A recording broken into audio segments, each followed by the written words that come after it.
बहुत अपने लिए फायदे का सौदा सोच सकती है। तो यह है आपको संभल सीट का चुनावी गणित। अब बढ़ते हैं आगे और बात करते हैं मध्य प्रदेश की मुरैना सीट की। ये वो सीट है जिस सीट पर बीजेपी लगातार 7 बार चुनाव जीत चुकी है। 28 साल से यहां भगवा झंडा लहरा रहा है, लेकिन पार्टी लगातार 3 बार यहां पर प्रत्याशी बदल रही है। पिछले 3 बार का अगर बात करें तो हर बार प्रत्याशी बदल जाते हैं, क्योंकि हवा का कुछ रुख जो है वो बदला बदला सा नजर आता है, तो पार्टी अपने जीतने के हिसाब से कैंडिडेट्स बदल लेती है। 2019 में पूर्व केंद्रीय मंत्री नरेंद्र सिंह तोमर यहां से सांसद बने, लेकिन 2023 में यानी पिछले साल जब चुनाव हुए थे तो बीजेपी ने उन्हें विधानसभा चुनाव लड़वाया। दिमनी से वो जीते और उसके बाद वो विधानसभा पहुंच गए। वहां पर विधानसभा अध्यक्ष की कुर्सी वो आजकल संभाल रहे हैं।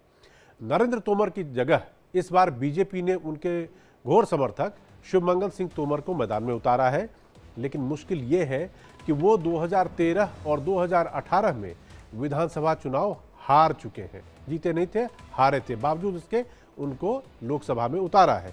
उनके सामने है सत्यपाल सिंह सिकरवर, जो कि पहले बीजेपी में ही थे।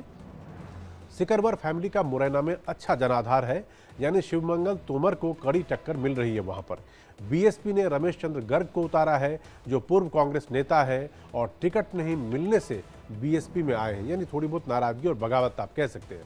मुरैना में बीएसपी का भी अच्छा जनाधार है। मुरैना के बारे में कहा जाता है कि यहाँ कोई मुद्दा नहीं चलता, यहाँ चुनाव जाति की धुरी पे ही होता है। यही वजह है कि ब्राह्मण क्षत्रिय बाहुल्य सीट पर बीजेपी थोड़ी बहुत टेंशन में है और कांग्रेस को उम्मीद की किरण नजर आ रही है। प्रियंका गांधी भी 2 मई को मुरैना में रैली करने जा रही है, तो देखना दिलचस्प होगा कि वहां का माहौल किस तरह बदलता है और किसके पक्ष में बदलता है।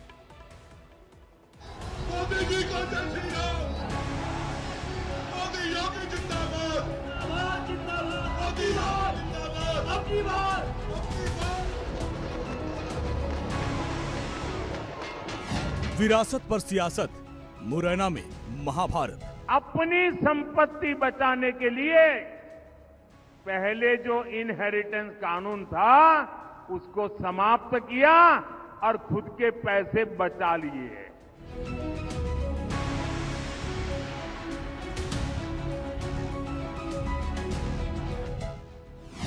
तोमर के गढ़ में क्या फंस गई बीजेपी? निश्चित बात है, बहुत सारे लोग होते हैं जो चुनाव लड़ सकते हैं, चुनाव जीत सकते हैं, लेकिन उनके बीच से कौन अच्छा नाम निकलकर सामने आता है ये शीर्ष नेतृत्व तय करता है। इस कारण मुझे लगता है थोड़ा सा विलंब जरूर हुआ होगा।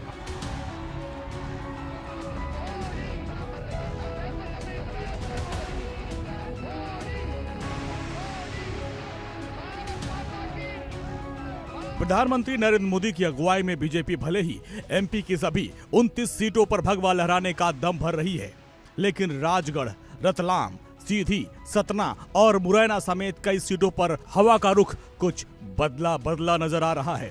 मुरैना सीट बीजेपी का मजबूत गढ़ रही है और यहां पिछले 28 साल से बीजेपी चुनाव नहीं हारी है, लेकिन इस बार बीजेपी को कांटे की टक्कर मिल रही है और यही वजह है कि पार्टी के दिग्गज नेताओं ने यहां प्रचार में पूरी ताकत झोंक दी है। कांग्रेस सरकार ने कर्नाटका में जितने भी मुस्लिम समाज के लोग हैं, उच्च वर्ग के होंगे, धनी होंगे, व्यापारी होंगे, उद्योगपति होंगे, न्यायमूर्ति होंगे, अगर वो मुसलमान है तो उन्होंने रातों रात एक कागज निकालकर हस्ताक्षर करके उन सबको ओबीसी घोषित कर दिया। प्रधानमंत्री नरेंद्र मोदी ने मुरैना में चुनावी रैली की और विरासत के मुद्दे पर कांग्रेस को घेरा। पिछले 1.5 महीने से ये मोदी का छठा एमपी दौरा है, यानी विधानसभा चुनाव में जीत के बावजूद एमपी में बीजेपी कोई कोर कसर नहीं छोड़ना चाहती। मुरैना में बीजेपी इस बार इसलिए भी टेंशन में है क्योंकि यहाँ 8 विधानसभा सीटों में 5 पर बीजेपी को हार झेलनी पड़ी थी। सीएम मोहन यादव और नरेंद्र सिंह तोमर के लिए मुरैना सीट नाक की लड़ाई बन गई है। मेरी अपनी ओर से भारतीय जनता पार्टी परिवार के अंदर मैं इनका स्वागत करता हूं और बड़े दुर्भाग्य के साथ कहना पड़ रहा है, कांग्रेस अपने दल को संभाल नहीं पा रही। कांग्रेस की कुनीतियों के कारण से उनके अंदर का विश्वास फैला हुआ है और दुर्भाग्य के साथ जो पार्टी भाजपा ज्वाइन करता वो उनको गालियां बकते हैं, कभी माफिया बताते, कभी सट्टेबाज बताते, कभी धंधेबाज बताते। जब तक कांग्रेस में रहते इसका मतलब कांग्रेस कौन सी पार्टी है? दरअसल मुरैना सीट केंद्रीय मंत्री रहे नरेंद्र सिंह तोमर का गढ़ मानी जाती है।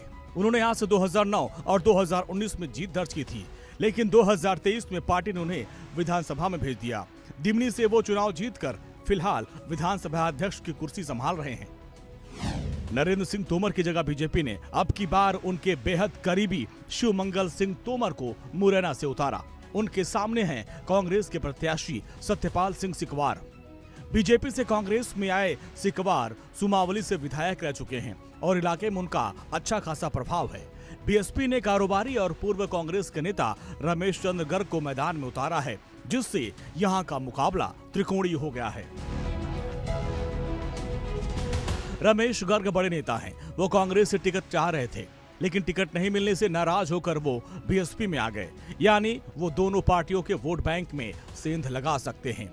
वहीं सिकरवार परिवार भी मुरैना में अच्छा खासा प्रभाव रखता है। ऐसे में बीजेपी उम्मीदवार शिवमंगल तोमर के लिए अपना 28 साल का गढ़ बचाना आसान नहीं होगा। उनके लिए विकास और मोदी फैक्टर ही जीत की बड़ी उम्मीद है।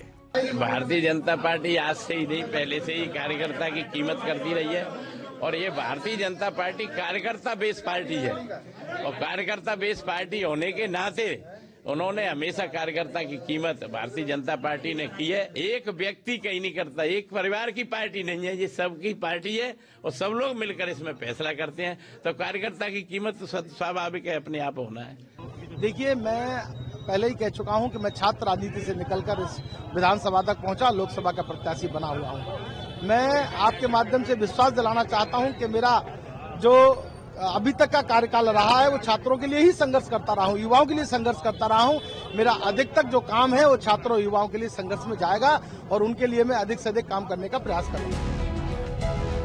जातीय गणित की बात करें तो ब्राह्मण और तोमर वोट बीजेपी के पक्ष में जाता है, लेकिन दलित, ब्राह्मण और क्षत्रिय बाहुल सीट पर वोट बटा तो मुश्किलें बढ़ जाएंगी। मुरैना में 8 विधानसभा सीटों में 5 पर कांग्रेस काबिज है।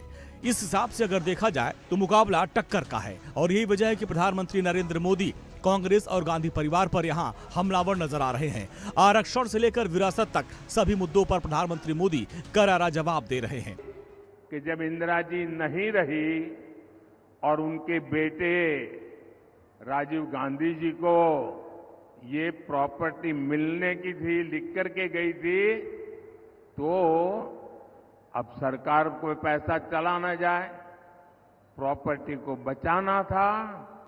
पहले जो इनहेरिटेंस कानून था उसको समाप्त किया और खुद के पैसे बचा लिए। मुरैना में कांग्रेस को भी उम्मीद की किरण नजर आ रही है और यही वजह है कि 2 मई को प्रियंका गांधी वाड्रा मुरैना आ रही हैं और वो कांग्रेस के उम्मीदवार सत्यपाल सिकरवार के लिए रैली और रोड शो करेंगी। एमपी में गांधी परिवार का यह पहला चुनावी दौरा है।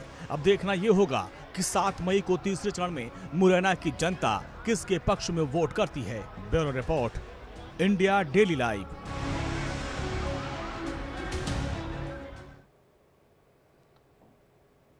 24 का चैंपियन में आज के लिए बस इतना ही। कल मिलेंगे किसी और मुद्दे और किसी और हॉट सीट के साथ। तब तक आप देखते रहिए इंडिया डेली लाइव।